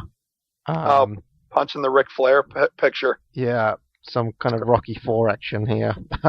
Even before Rocky IV, was it probably even out at this point? And then the infamous angle where David Crockett is giving an interview with Ivan and Nikita, and Nikita just basically clotheslines him. he killed him in that. I've watched that clip so many times, and I don't know if David Crockett was expecting it to be that bad or they made it look that good, but he just took that little guy's hat off. He looked like he killed him. Terrible. I mean, I'm not going to lie, it's funny, but it's just wow. It is. I'm only laughing because David Crockett has become a kind of hero to me. Watching, he is just such an amazing commentator that I see him as a real figure of a figure of merriment. So he's in a class by himself. But Flair is pissed that this has happened. He's very unhappy at at the Russians. I guess is there some? I could be making this up, but isn't there something like? Was Crockett on the plane with him when that crash happened, or something like that? There's some old school kind of connection between Crockett and Flair. Yes, David Crockett was on the. I'll say I'm 99% sure here. I'm never 100% sure about anything, but Crockett was on the plane with Flair that crashed, where Flair broke his back. Johnny Valiant never wrestled again. Tim Woods was hurt. I believe the pilot died. That infamous plane crash. Yes, Crockett was on that plane with him, and I know that they were good friends, as Flair had a really good relationship with the entire Crockett family. And this would be a good point, I guess, to talk about the character of Flair, because one of the things we talked on about doing the Starrcade 84 show was how the Flair that we get there is still the Minnesota Flair, the Starrcade 83 Flair. Okay, he's still talking in that subdued voice. He's not bigging himself up. He's not Slick Ric yet. Okay. And we were speculating, like, when does this change happen exactly? When does he go from being that Flair to the Ric Flair that we all know and love? And I basically said, well, does winning the $1 million at Starrcade 84 do anything to change that? Does he become, high-flying, jet, kiss-stealing son of a gun after winning the money? And I'm wondering, him around this time, is he now Slick Ric? Flair actually, believe it or not, even when he had first come in the late 70s, when he was feuding with Steamboat and some other guys, actually had some of that wild nature in him. The interviews, he'd talk about his suits, the women, that stuff. It's almost like he kind of changed a little bit in 84, 85 to fit that face role of being the nice person. And it's almost like he hadn't figured out yet how to be Slick Ric, but being a face, as we would end up seeing in 89 when he was a good guy and still carried that same character. But I think at this point he was still saying, well, I'm a face now, so I have to carry that nice, calmer baby face role. It's almost like he's got two different voices. Like, his Slick Ric voice is a lot higher pitched. As I said before, it's like it's almost like his entire accent changes, Oh yeah, he just goes into his zone when he hits into that Slick Ric formula. So yeah, because I've seen a lot of the interviews around this time, obviously on that Horseman set, and it's weird. Like, from week to week, he'll be a heel against Magnum TA, and then he'll be a face against Nikita. Yeah, they have a really strange thing going on here too. I completely agree. He's having his suit ripped off by Magnum and flipping out one week, and then USA ended up against Nikita a week later. Yeah, and it's almost like he'd be Slick Ric against Magnum TA, and he'd be this other dude, Starrcade 83 guy, against Nikita. It's very strange. So David Crockett is our ref for this match, which no sense, because why in the world would just looking at it from the outside, why would they agree to, hey, you took this guy's head off and he's Flair's best friend, he's going to be the ref? Okay, sounds good. Yeah, he's going to call it straight down the line. Not have any. Yeah, so if I was Russian, I'd be very upset about that. Yeah, Flair had attacked Nikita a couple of weeks before this, and he arrives here by helicopter, which that's a cool spot. I think that's pretty neat to just heighten the importance of the match, the pageantry that is Ric Flair. That was perfect. Yeah, it couldn't seem like a bigger deal at this point. And as this match starts, I have to say, the energy is like the intensity and the energy and the level of hatred is all turned up to 11 here. Oh, they hate Nikita here. I mean, we see it towards the end too. I mean, they even get involved. Flair hits about 6 or 7 really stiff chops to start things off, and then a hip toss, and then a nice back suplex. Flair's offense is really kind of stiff and full of hate and anger and intensity here, and this is kind of like Flair's in a zone here.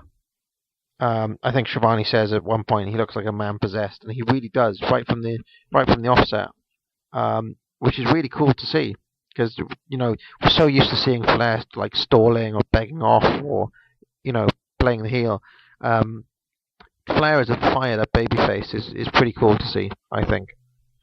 Yeah, and again, it's it isn't the normal Flair match too that we get so used to seeing over the years. He's a little different here. It's weird. I read a good comparison to this was it's almost like a Flair Luger match that you would see years later, but kind of just make Flair a face. Yeah. If that makes any sense, where he's taking the shots and then the other guy's just power moving the crap out of him, and then he's coming back, and we're just missing the heel Flair, those yells and stuff he's so good at. A lot of that here, where he's instead, like you said, possessed and attacking Nikita. Yeah, I mean, we get a lot of Flair matches where kind of 80% of the offense is coming from the other guy. Whereas here, I think it's about 50-50 maybe. Yeah, yeah. And obviously Nikita just does his power, his power moves. Flair gets color pretty quickly. He does a really great reverse knife edge at one point where you can kind of see the spit and the sweat just come flying off Nikita. I really like that particular... Do you know the knife edge I mean? Where you can you see all the spit go flying. Oh yeah, I certainly do. He's laying him in there on Nikita. We get the signature vertical suplex and the elbow. Shivani is expecting to see a figure 4, but we just get a pin and it gets 2. And then he goes right back. And his punches here, his gut punches in the corner, where he's doing reverse knife edges and then he's doing gut punches, almost like uppercuts into Nikita. They really look good, these punches. I don't think Flair doesn't really get a lot of credit for being good at throwing punches, but I think his punches in this match are great. Yeah, I think Flair. I personally do think Flair throws some good fists for a long time in his career. So I'd agree. Yeah, and he's I'm very impressed with him as a fired up babyface. Maybe as good a fired up babyface as we've seen on these shows so far. And he actually hits the crossbody from the top rope, which is a rarity. But quickly then this match descends into chaos, and I'm not sure what happens at the end. Well, what happens is the Russians get involved. They're trying to go after Flair. I don't know what the plan is, but a fan ends up jumping in the ring, so they have to end up trying to get rid of him out of there. Eventually, Nikita picks up Flair for a slam, ends up tripping over David Crockett's legs. Flair falls on top and gets the 1-2-3 in it was just a messed up ending. And I don't know if the fan jumping in was wrong, messed it up, or the timing was wrong. But then the best part for me is after the match, Nikita and Ivan just decimate Flair and knock him out of the ring and leave him laying. Yeah, in the pantheon of post-match heel beatdowns, this is a pretty good one, and the crowd are just pissed at this point. They're throwing trash in the ring. It looks like there's going to be a riot here because obviously this is in Charlotte as well, so this is like Flair's backyard. They just beat the shit out of him, for lack of a better term. And there's a great moment where Ivan just stomps on David Crockett just to be an extra special dick. And then we get various different jobber faces come out. Sam Houston obviously is the first one out. And they just get knocked back. They don't. And Nikita hits a sickle over the rope, and Flair is just gone. He's taken a lot of punishment. And he lands on that hard wood too. That couldn't have felt good. No. So clearly this feud is continuing. Yeah, it actually would definitely continue and would lead to something way bigger that I don't know if obviously nobody knew about at that time, but we'd go from this to Flair becoming what we all know him for. Yeah. So how does this? Does this transition kind of happen between now and Starrcade 85? Well, I know between now and 85, Flair and Nikita will be fighting in a cage in September of 85, where Dusty attempts to save Ric Flair. He gets the Russians out of the ring, but at the same time, Ole and Arn jump in, and Flair, Ole, and Arn beat the holy hell out of Dusty, break his leg, and set up the stage for our Starrcade main event, but more importantly, set the stage for the birth of the Four Horsemen. Yes. Fantastic. And of course, they wouldn't formally form until after Starrcade 85 as the Four Horsemen, named and labeled, etc. It still doesn't happen for a while, right? No, they don't name it for a while, and I find it really odd with all the video that's available that nobody has that interview where Arn Anderson happens to mention all four of them together. And I don't know if the plan was ever for them to be a group. I mean, you had Tully, Ole, and Arn would tag. You'd have Flair and the Andersons tagging and stuff, but Flair and Tully still Tully would always be talking about winning the world title, and Anderson did that interview, and I don't know if that changed everything or what, but it just amazes me that nobody can find that interview. Yeah, it is pretty incredible because it's such a legendary one as well, Yeah, and there's so much out there that, people have uncovered in the last 10 years. It's just, and you figured it would have been on the WWE's Four Horsemen DVD, and it wasn't, and that's just blew my mind. All right, so going into our main event for this show, we get a video package of Tully and Baby Doll. And any ideas why this was the main event, not the world title match? I read this somewhere again. Yeah, you don't know without asking the real people, but the thought is that Dusty made this a non-sanctioned lights out cage match, basically so he could go on last, and upstage the main event and pretty much just still be the final thing everybody sees on the way out. And, from what you read over the years with him and some of the angles, I really wouldn't put it past being the real reason why it was the final match. Yeah, I mean, it's, as main events go, I mean, it's a decent angle, great feud.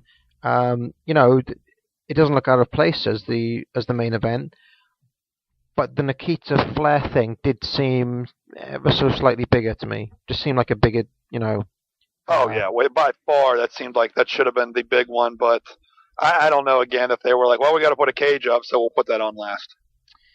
So the big story here is that Baby Doll and Tully try to blind Dusty with fire during their kind of ongoing feud, and we get a kind of video package here, and during it, Dusty we get a promo from Dusty with Coddle, and he says, "I will be the judge, the jury, and the hangman." So a cool promo from Dusty there. That is definitely one of Dusty's best promos, at least in my opinion, he ever cut. Was that the judge, jury, hangman one? I love that one. Yeah, it's fantastic. I hear people talk about being shocked, and the world is shocked, and the National Wrestling Alliance is shocked, and everybody's shocked. This is a trying time for me, Tully Blanchard, and Baby Doll, a trying time. I have all my life, geared for one thing, and that is this sport. Now, I have faced all kind of adversity, all kind of pain, all kind of blues, all kind of agony. I want no suspension, no fine. I will be the judge, the jury, and the hangman. And Dusty was kind of on fire around this time. Like, he was cutting timeless promos left, right, and center.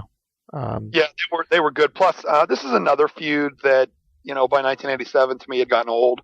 Right now, Dusty and Tully, this is really their first time at it, and at least in a big stage. So it's a really good feud. They've had some great lead up to this, trading the TV title back and forth a couple of times. It's now the world television title instead of the old NWA TV title, with the new belt being presented to Dusty, and taking it from just a minor title to a major one as well. Yeah, so this is something I've always wondered about, actually. The world TV title suggests it's kind of quite a big deal, but the US title was always positioned as the number 2 belt. So around this time, was there kind of a little bit of vagary around which belt was the bigger deal? TV title? It really seemed like it was, whatever that period of time was, we'll make this the big one, and this the secondary. It's almost like the national title would have been a step down right now, and the television and U.S. titles were interchangeable pretty much over which was the major championship or not, because you had the big names going after both belts, either the TV or the United States Championship. A lot of the guys that were going for that would have just as easily been in the world title feud. So I would definitely say the TV title and United States title were pretty much the same. You see, for someone kind of conditioned by WF booking style, this has always been something difficult to get my head around. Like Dusty Rhodes, he'll be in the US title picture, he'll be in the TV title picture, and he'll be in the world title picture all at the same time, which is weird, because definitely like in the WF, you were either a world title guy or you were an IC guy. Yeah. And, Mr. Perfect, he was going for the IC title. Like, and somebody like, I guess, I don't know, there'd definitely be guys who weren't good. Like, Ted DiBiase, say, like, he'd be going for the world title. He wouldn't be going for the IC title, right? Do you know what I mean? Yeah. I think they did a good job here back then of really making all three of their main titles that important, where if you're the TV champion, it's like, wow, you're the television champion. That's a really big title. And I wonder if backstage, even a lot of times with egos and stuff, we've all read through the years in wrestling, guys, I don't want to be the Intercontinental Champion, I was the World Champion, where in Crockett at this time, it's like, well, these other titles are just as big and just as important, so people wouldn't have a problem being in feuds. Yeah. Although, don't forget what Flair always says. What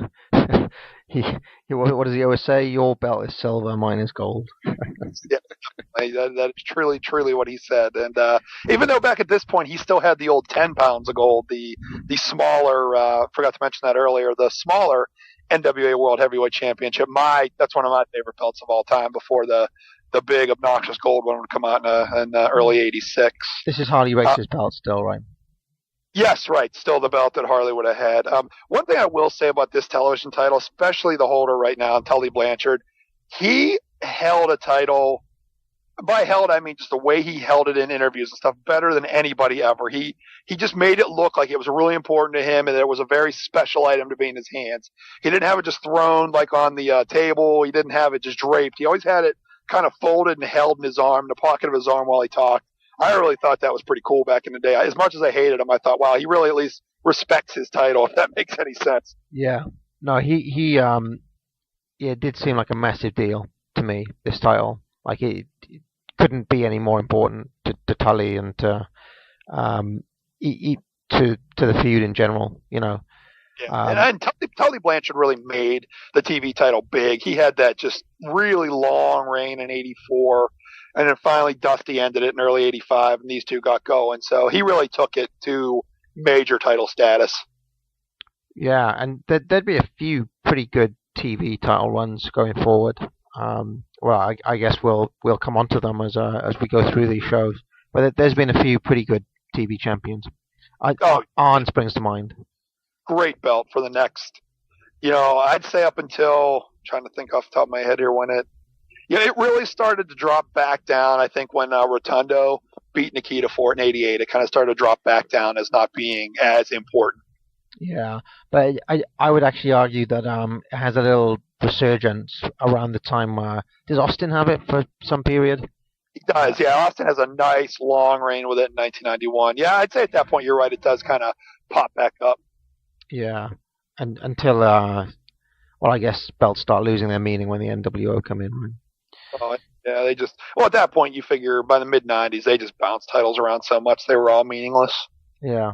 Well, did Buff Bagwell ever get his hands on this one? Buff was ever, there was that period of 99, 2000, 2001 where I don't know who was champion. Yeah. But we'll get there. Well, eventually, maybe in 2014 or something. But it depends. At the rate we're going, we might get there. So I've actually watched quite a lot of this Tully versus Dusty feud play out in real time on this Horseman set in fairly recent memory. And watching this feud in 2012, there are a lot of gender politics that leave a little bit to be desired here. Because the stip for this match is that if Dusty wins, he wins Baby Doll for 30 days. Which is a little bit unusual. He kind of, I guess, wins custody of Baby Doll, and she has to be his for that period of time. Yeah. And there's a lot of really strange promos and things leading up to this match where he's talking about, what he's going to do during that 30 days, and You're not getting away with this today. There's no way. It's all a little bit strange, and to think that Dusty was actually booking this as well. I wonder if he did actually have eyes for her. What do you think? No, that's a good thought. I've actually never thought of that before. I don't know if he did or he saw that. Another thought I had is, Tully comes into 85 after the Steamboat feud. There's an interview he does on TV where he says he's looking for his perfect 10. And he says, girls send in pictures, videos, and everything. And actually, in a shoot interview, Tully talks about just some outrageous stuff he got in the mail for it. But he got Baby Doll, and it's almost like the two of them started to become a bigger and bigger thing. That Dusty was like, maybe I got to cut the legs off of this here, so I'm still, the man with Flair and the other guys. And Tully's still that little step below us. But I mean, for me, watching this play out, I mean, I over on PWR, I kind of had like a stream of consciousness recap thread where I just kind of like anything that popped into my mind, I'd post it there, almost like a kind of live stream. Sure. And during that, I said there are times here where Tully seems like the face in this feud. Like he's the guy who's in love, but surely, this is not something we want to be rooting for. We don't want Dusty. It just seems a little bit kind of perverse. And this is the kind of feud if you watch it now and you didn't see it then, I totally can see that. But I didn't see it then either, so I couldn't. But I can guess from a year later the way Dusty still was, that back then somehow, some way, this all just made sense. Yeah, I mean, we see it a lot with Hogan as well, where you think, how is Hogan in the right here? Do you know what I mean? Like, oftentimes he seems like a lot of Hogan stuff is morally dubious, and I think Dusty is definitely towing that line here. He's in the moral grey area. Oh, completely. And Hogan was, just there's a lot of times Hogan was basically a heel, and just because he was Hogan, no one cared. Yeah. So obviously this is a bloody brawl, this match, and there's some. The big note I've got is that Dusty's grating of Tully's face looks really nasty. Where he's grating Tully's face into the cage. Yeah, that's always a spot I associate with Dusty and Flair, the face rub. But Tully did it very, very well as the same way here. And you hear so much back then that these guys really didn't hold back in a lot of these matches and just took it to each other. So I'm sure there was a lot of realism in him doing that too. So it was incredible. Yeah, he took a beating. Yeah, and this is just it's pretty good, this match. There's I thought it's as cage matches go. From what we see of this looks pretty. And I think we get most of the match here. The beautiful thing about this match is you get just about all of it, and the entire unclipped version is on Dusty Rhodes' WWE DVD. Yeah. It's not much longer. There might be a couple of little things missing, but we pretty much get the whole thing here. And again, if you're looking at the whole Dusty Rhodes thing, everybody else is clipped but his match. So I'd stay with you will there, but over the years you keep hearing these things, and I try to be as nice as I can. No, it can't be. It's like, well, it's right there constantly. So speaking of clotheslines that take your head off, Dusty hits a really good one during this match. It gets a 2 count, and even Shivani mentions that you don't usually see Dusty hit clothesline too often. So it was kind of surprising to see him get such a strong one here. Pile driver gets the 3. Yeah, the whole thing where I know was it Dusty hits that big flying clothesline. You're right, and Baby Doll just freaks out outside. She was always good to watch outside the ring. She was very energetic, very very into her role. She wasn't just staying there. That tough girl that could do it. And I know she starts crawling up the cage and tosses the elbow pad, which I assume was loaded into Tully, but Dusty gets it and ends up pile driving Tully instead, and it gets the win, the title, and Baby Doll. The win, the title, and Baby Doll. And he's the person writing this, don't forget. So, not a bad night. Yeah. So, well, at least the fans get to go home happy for once, not confused or, at least we get a finish here, which is good. And I think Baby Doll is quite underrated as a ballet, I think. She's not often talked about. People will always talk about Sensational Sherry, but, from what I've seen of her, she's pretty impressive, Baby Doll. Baby Doll is just as pivotal to Tully Blanchard's entire 1985 as Tully himself is. I would definitely say that point and argue it forever that, Tully is good, but without her in 1985, I don't think his year is as good. No, I totally agreed. And we get a worrying line from Shivani. Baby Doll belongs to Dusty Rhodes for 30 days. And I've just written here that is quite dark. It's dark. Could you imagine, Jim Ross, Jerry Lawler, Michael Cole saying it as Money in the Bank went off the air? The amount of just it have Monday morning. So I've actually seen some of the kind of skits and vignettes after this of Dusty Rhodes and Baby Doll during that 30 days. And it's some of the funniest stuff I've ever seen. Takes her out to Nelson Royal's ranch, and they just it's funny. Yeah, it's incredible, and she actually escapes on a horse. She makes her escape, and Dusty's like, "Oh, where does she?" It's pretty comical. So fair play. He did once it happened. He did at least have the grace to book it in quite a funny way. Although he is worryingly pervy in some of those as well. Yeah, he is. And, he must have said something to her because she does come back eventually. Yeah. So, what are we thinking for this? Obviously it was condensed, but we still managed to talk about it for 2 hours. We traditionally at the end of when we get to the end of a show, we give out some awards. Who do you think for the MVP for this show? Honestly, I think the MVP of this night is Nikita Koloff. My reasoning is that they gave him a huge spot on a big show and took a big chance on him, and I think he came through and had the fans hate him even more afterwards than they did going in. That would just lead them into a big summer. I think all the other big names on the show were well known, and no matter what, we're still going to be big names. But I definitely go with Nikita for that reason. Yeah, and he didn't really have Ivan holding his hand in this match as well. No, not at all. This is the first major singles match I can remember for him. Yeah. That's an interesting pick. I find it difficult not to go with Flair here, as being probably the best babyface performance I've seen so far on these NWA shows that we've been doing, including Steamboat versus Tully last time, including Steamboat and Jay Youngblood in that cage match. Sure. I think this is the best fired up babyface performance we've seen for anyone, and also because it's not a typical Flair performance.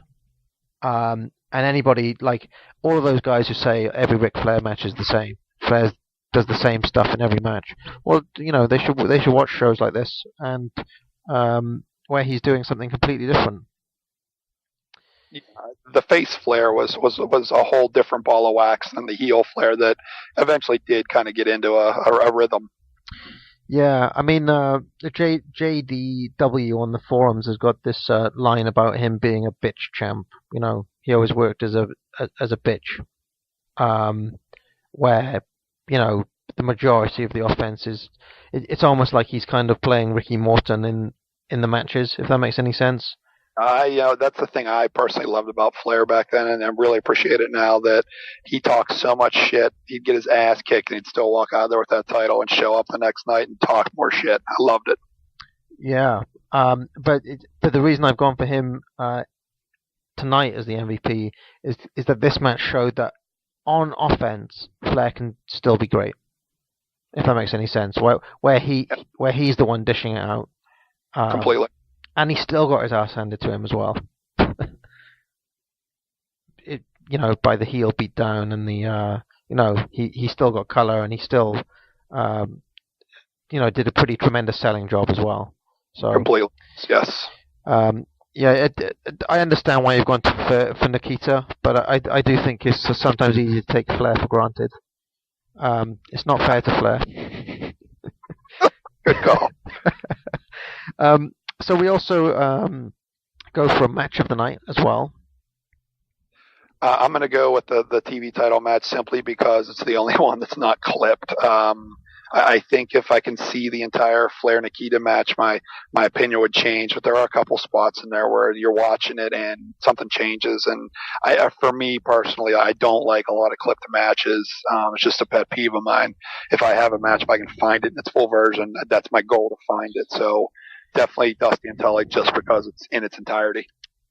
What I will say is that I think this is the first show that we've looked at that doesn't have an obvious best match of the night, where it's like I do think it's between the title match and the Nikita Flair match.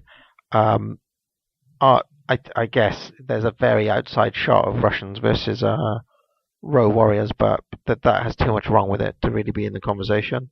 But I've got a feeling that in its entirety, that Flair Nikita match is approaching greatness.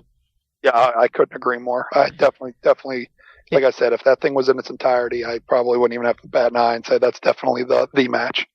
So I may go with that, just to be different. I've just got a feeling that is a really, I think we see enough of it to get the idea that it's a good match. And the post-match stuff is cool enough to send it over the top for me. Yeah, the post-match meetdown is incredible. Yeah, definitely. I can't disagree with you there. And then finally we have a non-MVP or worst player, worst performance. For me, it's going to be, I think it's pretty easy, and it's something we kind of ragged on a lot earlier, and that would be the superstar Billy Graham. Well, we don't really, apart from eating that pin, does he do anything else? I think that's the problem. He's just kind of there. He doesn't do anything, and then he ends up eating a pin off a 200-pound wet noodle or whatever you want to call him. Hope Houston doesn't hear that and come kick my ass. But well, I picked Billy Graham last time, so is it going to be 2 in a row? I'm just having a look back over here.